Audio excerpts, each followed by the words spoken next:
Hello, it's Mr Veale here, and I'm the head teacher of Atwood Primary Academy, which is situated in Sanderstead in South Croydon. Thank you for joining us for another head teacher lockdown vlog. Now, tomorrow, which is Tuesday the 12th of May, that will be the 200th anniversary of the birth of Florence Nightingale. And thanks to the Week Junior, there is a wonderful little bit of a biography about this very special British lady in our history. So let's find out all about her. Florence Nightingale spent most of her life campaigning for better healthcare, and everybody will know recently, because of the COVID-19 pandemic, the importance of washing our hands, and that is just one of the things that Florence Nightingale pioneered, but we'll find out a little bit more about that later. Let's start then. In recent weeks, 7 temporary hospitals have been set up across England to support the victims of COVID-19. They have all been named Nightingale Hospitals after Florence Nightingale, one of the most famous women in history. Nightingale changed the way people around the world thought about cleanliness and hygiene, and she improved the care given to the sick and injured. The 200th anniversary of her birth is tomorrow, so now is a really good time to celebrate her work and to reflect on the contribution that Florence Nightingale made to medicine. She had a real passion for nursing. She was actually born in Florence in Italy on the 12th of May 1820. But she grew up in England and she had very wealthy parents. Florence Nightingale really wanted to become a nurse, but at the time it wasn't really the kind of job for somebody in a wealthy family. And so Florence's parents said, no, leave that kind of job to people from poorer backgrounds. But Florence decided to defy her family and actually go to nursing college or school in 1850, and by 1853 she had been fully trained, and she was so bright and able and capable she was running a London hospital just 3 years after commencing her training.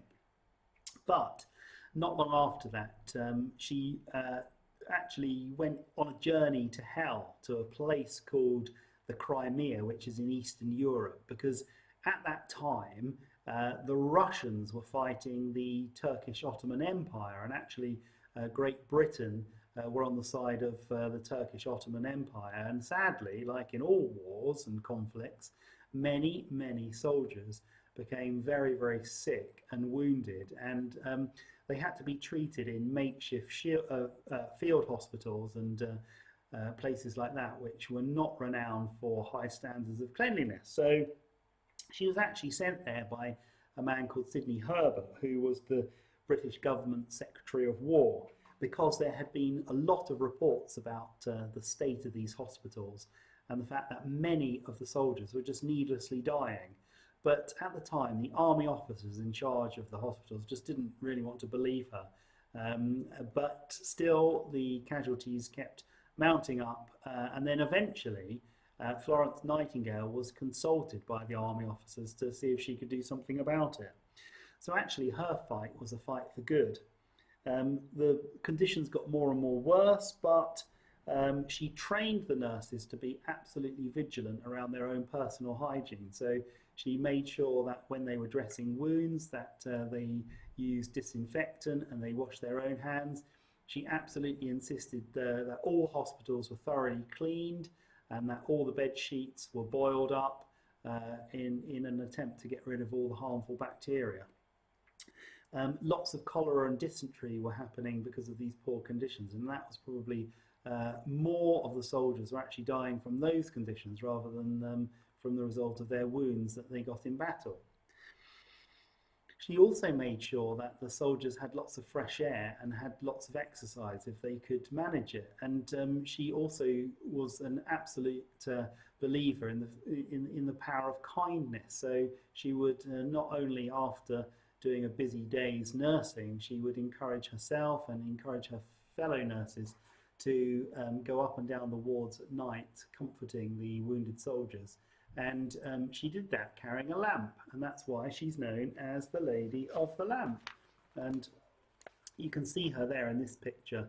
There's one of her with the lamp there, and there's one of her tending a wounded soldier, and you can see that he's got a head bandage there. When she returned to London in 1856, after the Crimea War, Nightingale's an absolute celebrity. A fund had been set up by thankful people for her work in the Crimea, and she used the money to set up a special nursing training hospital. And because of this, Florence Nightingale made nursing a much more worthwhile profession for women of lots of different social classes at the time, because don't forget, in the Victorian era, society was much more rigid than it is today. But also, a little bit like today, there's many parallels here, because we're all benefiting from the absolutely wonderful work of key workers such as nurses and doctors. And so kind of that tradition started way back with Florence Nightingale. Every nurse, she said, should be absolutely careful to wash their hands every single day and many times through the day, she wrote. She also wrote books to promote better healthcare across society, and they are often, her rules are the basis of excellent nursing today. Now, she lived a long life. She died when she was 90 in 1910, and she is the first woman ever to be presented with the Order of Merit by King Edward VII. So Florence Nightingale, we have a lot to thank for her absolutely wonderful work. Now finally, Florence Nightingale was a wonderful mathematician. She really believed in the power of things like graphs and charts in an area of mathematics called statistics to get her point across. And Florence Nightingale is very famous for promoting the use of pie charts. And now, if you're in upper key stage 2, you will be very aware of a pie chart and how to interpret them. And you can thank Florence Nightingale for that. So that's her. Okay, thanks for listening to that one. Take care, and I'll catch up with you in a bit.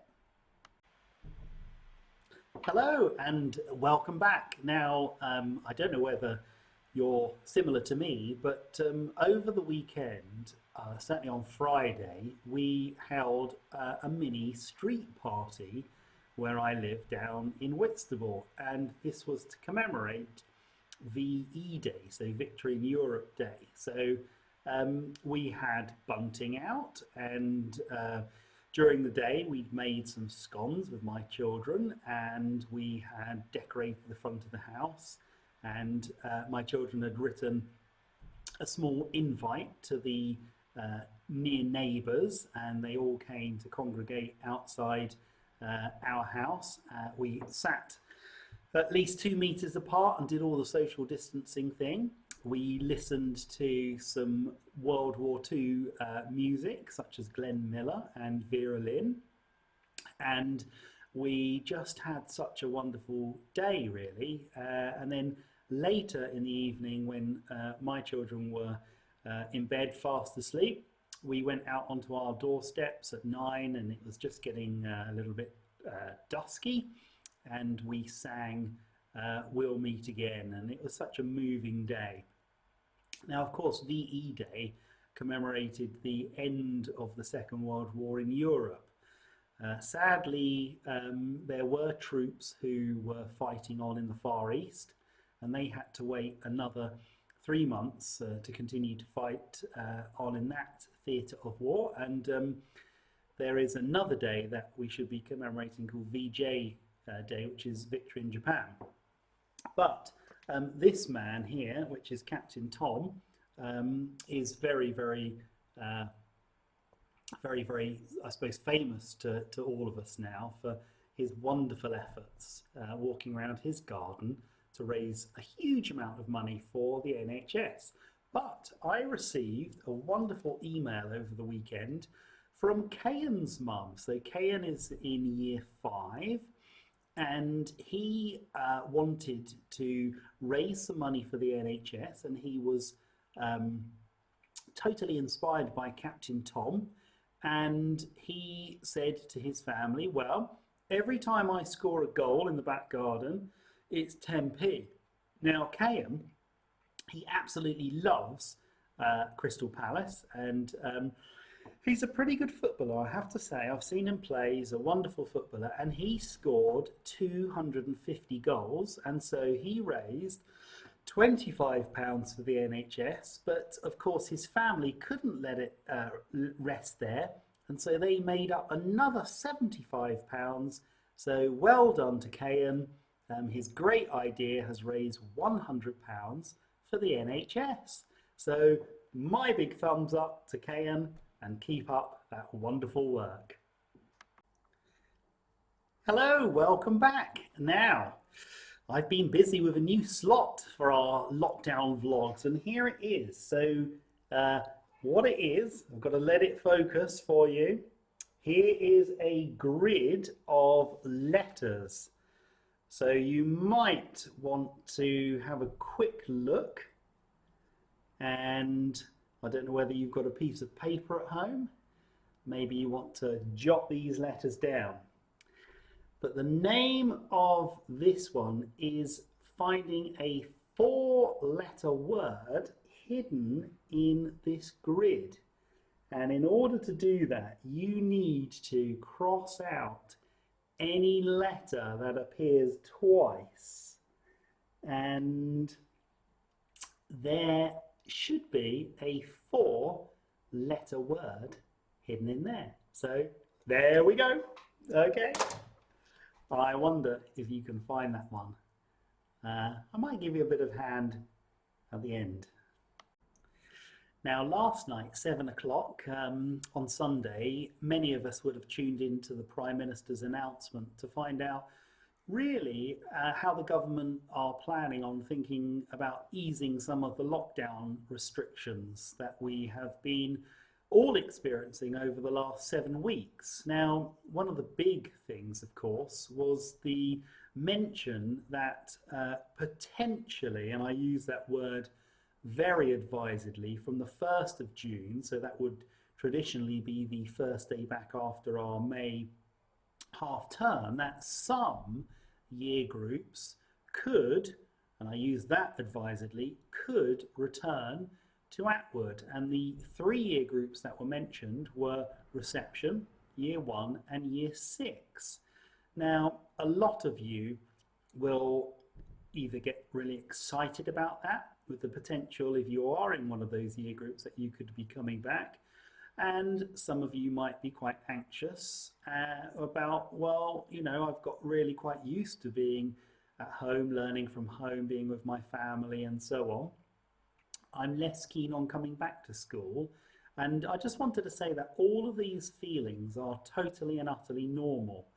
But I wanted to also say to you that when I looked at the Department for Education website to find out any more, I suppose, supporting guidance for head teachers and senior leaders about setting up school for those year groups, there wasn't anything on the website. So it's all very much early days at the moment, and I know that myself and the senior leadership team will need to do an awful lot of planning ahead of anyone coming back back to Atwood. So really, this is a message for mums and dads at home.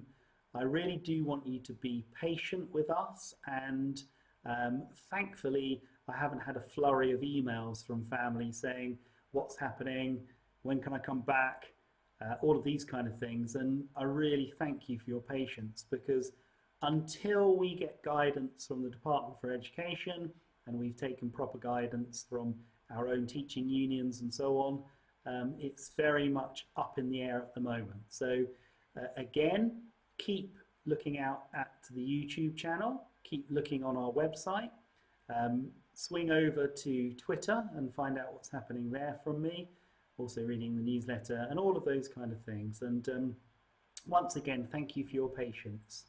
Now I'm going to sign off for this Head Teacher lockdown vlog, and hopefully if I've got a little bit of time tomorrow I will upload some content for the children again. I'm not sure what that's going to be like, but I hope you've enjoyed this one. So take care everybody, bye now. Oh, by the way, before I go, got to go home now. Anyone get it? Yeah?